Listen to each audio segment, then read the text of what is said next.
Mesdames, Messieurs, bonjour. Je suis le professeur Sqali, Fatem Zahra, et je vais assurer l'enseignement de la partie métabolisme de votre module enzymologie et biochimie métabolique. Au cours de cette première séance, nous allons parler des besoins énergétiques dont l'organisme a besoin. Pour vivre, l'être humain a des besoins pour construire son organisme et pour vivre. Et ceci passe par une énergie. Cette énergie lui est apportée par l'alimentation. Cette alimentation est constituée de fruits, de légumes, de lait, de farine, de viande, et ainsi de suite.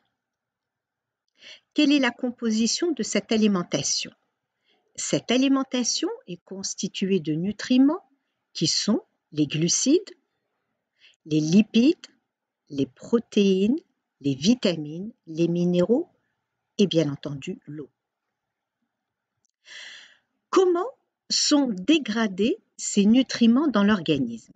Alors, quand les nutriments sont absorbés par l'organisme, ils vont subir ce qu'on va appeler un ensemble de réactions et ces ensembles de réactions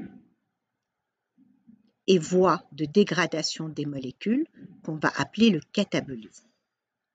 Mais il existe aussi des voies de synthèse de ces nutriments qu'on appelle anabolisme. Donc l'anabolisme, c'est l'ensemble des réactions et des voies de synthèse des molécules. L'ensemble catabolisme et anabolisme est appelé métabolisme. Donc le métabolisme que nous allons étudier, ce sera essentiellement des réactions qui se déroulent dans l'organisme et ces réactions, nous allons les voir par deux voies, les voies anaboliques et les voies cataboliques. Donc le métabolisme cellulaire est l'ensemble des réactions biochimiques nécessaires à la vie de la cellule. Le métabolisme de chaque cellule apporte à notre corps de la matière pour le construire et de l'énergie pour le faire fonctionner. Les organes, alors dans l'organisme est constitué d'organes, bien évidemment, et il y a des organes où on va avoir du catabolisme et des organes où nous allons avoir de l'anabolisme. Eh bien, les organes qui ont le plus besoin d'énergie seront le siège du catabolisme, tels que le cerveau, le rein et le muscle. Et les organes de stockage, comme le foie, le tissu adipeux, seront des organes d'anabolisme. Maintenant, nous avons dit que le métabolisme, c'est essentiellement des réactions. Une réaction, par définition, il y a un substrat qui va nous donner un produit au cours d'une réaction. Et en biochimie, le catalyseur de cette réaction, ce sera des enzymes. Mais maintenant, la question à laquelle nous allons chercher à répondre, comment déterminer le sens d'une réaction biochimique? Pour cela, nous allons nous intéresser à la bioénergétique, c'est-à-dire l'énergie cellulaire. La bioénergétique est la partie de la biochimie qui étudie et explique les mécanismes des transformations de l'énergie dans les tissus. Alors, comment l'énergie est-elle utilisée par les organismes vivants? Alors, une cellule fonctionne. Elle produit, elle climatise, elle transporte, elle communique, elle détruit. Donc, toutes ces fonctions nécessitent de l'énergie. La bioénergétique étudie l'approvisionnement, l'utilisation et les transferts d'énergie dans la cellule. Alors, cette énergie, elle est intitulée l'énergie libre de Gibbs. Gibbs est un chercheur qui a mis en évidence cette énergie. Donc, en permanence, une cellule capte de l'énergie du milieu extérieur, par exemple l'énergie lumineuse, cède une partie de cette énergie au milieu extérieur sous forme de chaleur, transforme le reste de cette énergie en travaux cellulaires. Alors, une molécule, nous avons dit que le métabolisme, c'est le métabolisme. Au cours du métabolisme, nous allons avoir essentiellement des réactions. Au cours de ces réactions, il y a un substrat qui se transforme en un produit. Or, le substrat, la molécule substrat, a une énergie propre et le produit a une énergie propre. Donc, la variation d'énergie de Gibbs, qu'on va intituler delta G prime, et on va expliquer ça, mesure la partie de l'énergie d'un système qui produit un travail utile. Donc, nous avons dit que le substrat a une énergie et le produit a une énergie. Et lorsqu'on passe d'un substrat à un produit, il y a une variation d'énergie qu'on va appeler l'énergie libre de Gibbs. Delta G', quand delta G' est négatif, la réaction se déroule spontanément. Quand delta G est positif, la réaction ne peut avoir lieu sans un apport d'énergie libre de Gibbs d'une autre réaction qui lui est couplée. Quand delta G est égal à 0, la réaction ne peut plus effectuer un travail utile, la réaction se déroule à l'équilibre. La mesure de l'énergie libre de Gibbs nécessite de définir un état standard. Donc, on va expliquer ce que c'est que cet état standard. Un état standard est un état de laboratoire. On va définir des conditions bien particulières. Les conditions standards pour le biochimiste sont le pH 7. Donc, on va travailler avec une concentration de protons H+, de 10-7 molaires. La variation d'énergie libre de Gibbs standard est désignée delta G indice 0'. Alors, le 0, ce sont les conditions standards, et on va les définir, et le prime, c'est le pH 7. Alors, donc, nous avons dit que le métabolisme, c'est un ensemble de réactions qui se déroulent dans les cellules, soit la réaction, le substrat A, qui nous donne B. Donc, A a une énergie propre et B a une énergie propre. Et pour passer de A à B, il y a une variation d'énergie qu'on va définir ce que sont les conditions standards. Alors, le standard, delta G, c'est la variation d'énergie libre. Et ce petit indice veut dire dans les conditions standards, on va le définir, et le prime veut dire à pH 7. Donc les conditions standards sont les conditions de température à 25 degrés, donc en degrés Kelvin, c'est 298 degrés Kelvin. Les concentrations des réactifs 1 molaire avec une pression atmosphérique de 1 atmosphère. Les concentrations de l'eau sont 55,5 molaires. Ça, c'est les conditions standards. Donc, delta G0' est indépendante des étapes de la réaction, ne donne aucune indication sur la vitesse de la réaction. Ça, c'est delta G dans les conditions standards. Maintenant, dans les conditions réelles, delta G', donc à pH 7, est égal à delta G0 dans les conditions standards à pH 7, plus R, constante des gaz parfaits, T, la température absolue, logarithme des produits sur les réactifs. Donc voici un exemple, pas un exemple chimique, nous avons la molécule A qui a une énergie libre propre qui va se transformer en un produit B qui a une autre énergie qui lui est propre. Donc pour passer de A à B, cette réaction nécessite qu'on lui apporte de l'énergie puisque l'énergie de B est supérieure à l'énergie de A. Donc pour passer de A à B, cette réaction nécessite de l'énergie. Et on dit que la réaction est endergonique, elle a besoin d'énergie pour être réalisée. Maintenant, le B devient un substrat pour se transformer en C et on voit que le niveau de B est plus élevé que le niveau de C. Donc quand on va passer de B à C, il va y avoir la variation d'énergie libre, il va y avoir une libération d'énergie et on dit que la réaction est exergonique. D'accord? Donc, lorsque la réaction est endergonique, la réaction a besoin d'énergie pour se faire. Et quand la réaction est exergonique, la réaction libère de l'énergie, elle se fait spontanément. Et donc, la variation d'énergie dépend de la nature de la réaction, du pH, de la température, des concentrations initiales de A et de B et des additifs. en résumé, si delta G, la variation d'énergie réelle, est inférieure à 0, la réaction est spontanée. Elle est exergonique. Quand delta G est égal à 0, la réaction est en équilibre énergétique et la variation d'énergie libre dans les conditions standards, elle est égale à moins RT log de la constante d'équilibre. Si delta G est supérieur à 0, la réaction est endergonique et ne peut avoir lieu, sauf si la réaction A donne B est couplée à une autre réaction B qui donne C, qui est exergonique.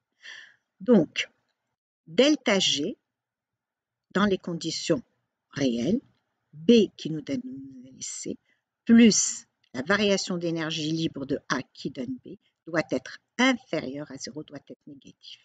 La réaction est couplée à une autre réaction très exergonique, telle que, d'un point de vue biochimie, l'hydrolyse de l'ATP. Donc maintenant, nous allons étudier des réactions. On a dit que la variation d'énergie libre dépendait de la nature de la réaction. Ici, la nature de la réaction, nous allons voir des réactions de phosphorylation.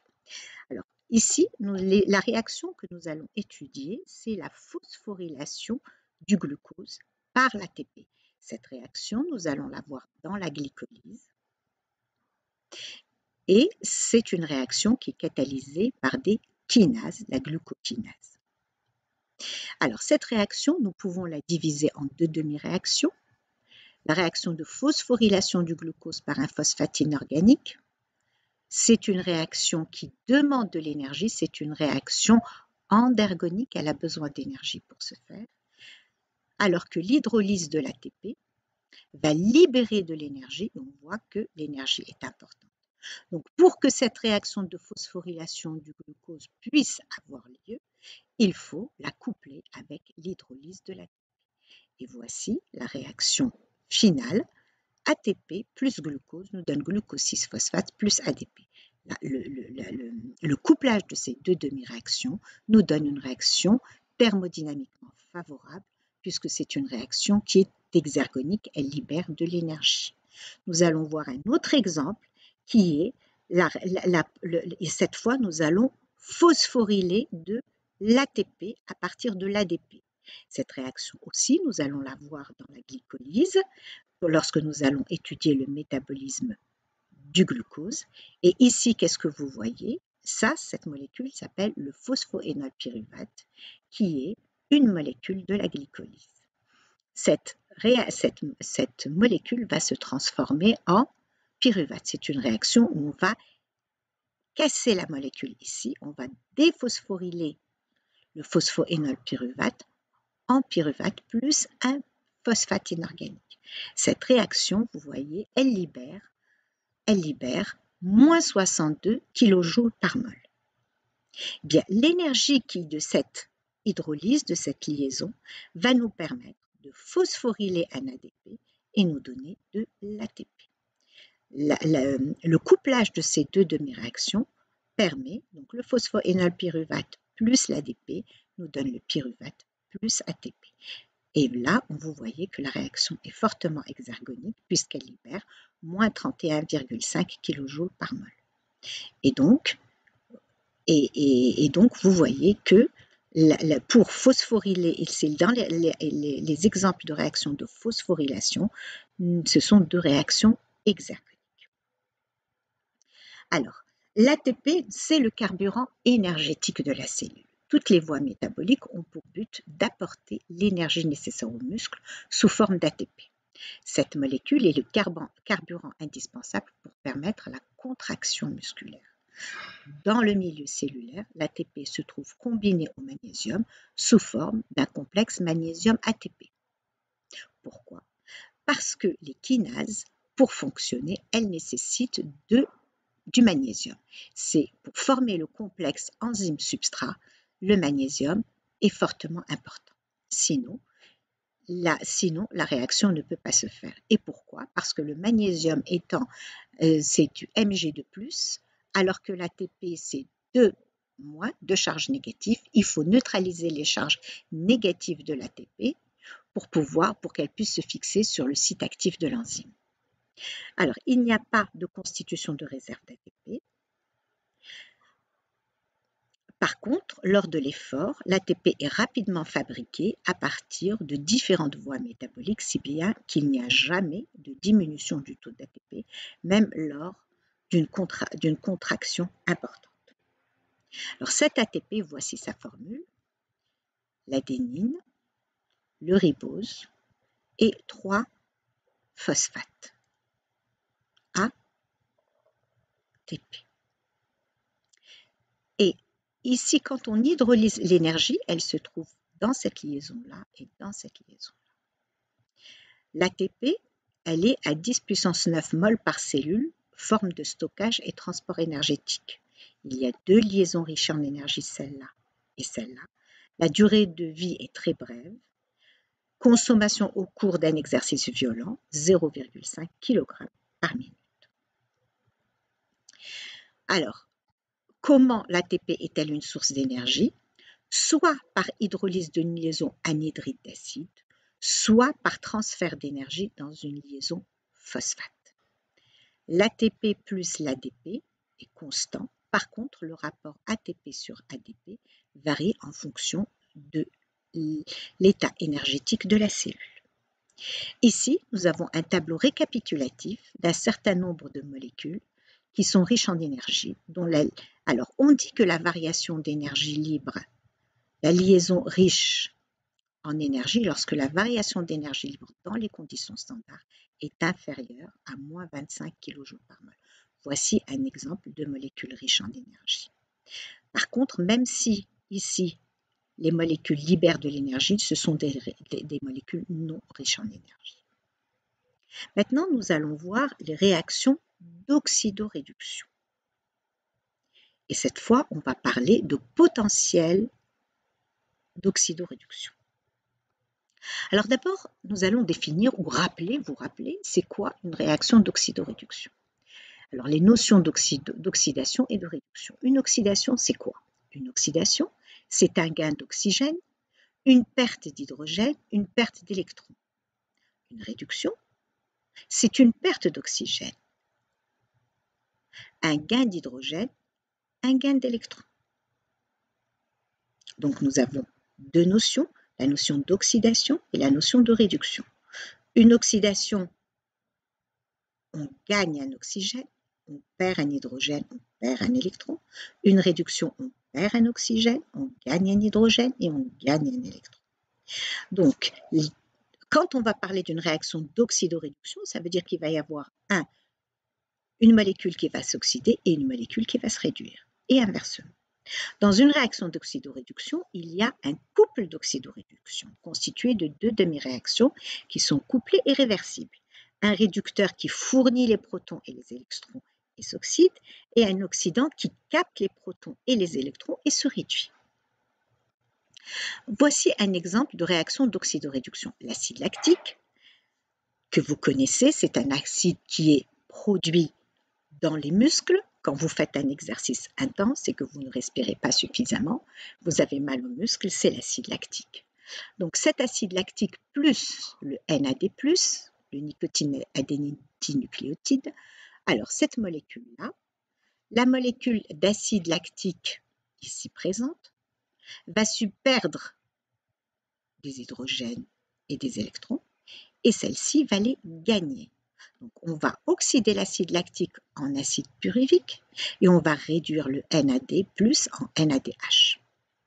Alors, la demi-réaction, c'est acide lactique nous donne acide pyruvique plus 2H+, plus 2 électrons.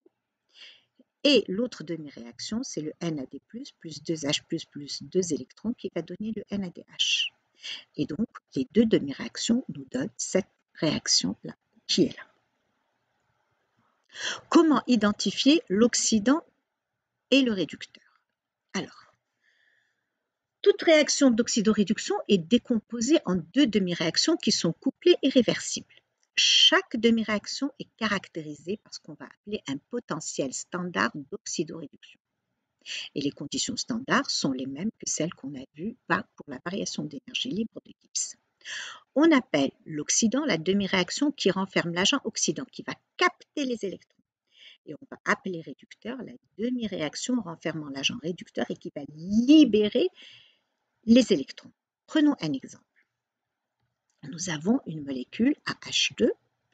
Ça, c'est la forme réduite et ça, c'est la forme oxydée. B, ça, c'est la forme réduite et ça, c'est la forme oxydée. Le potentiel redox, potentiel de réduction E0', d'un couple redox mesure son affinité pour les électrons. Ça, c'est très important. Le potentiel redox mesure l'affinité pour les électrons.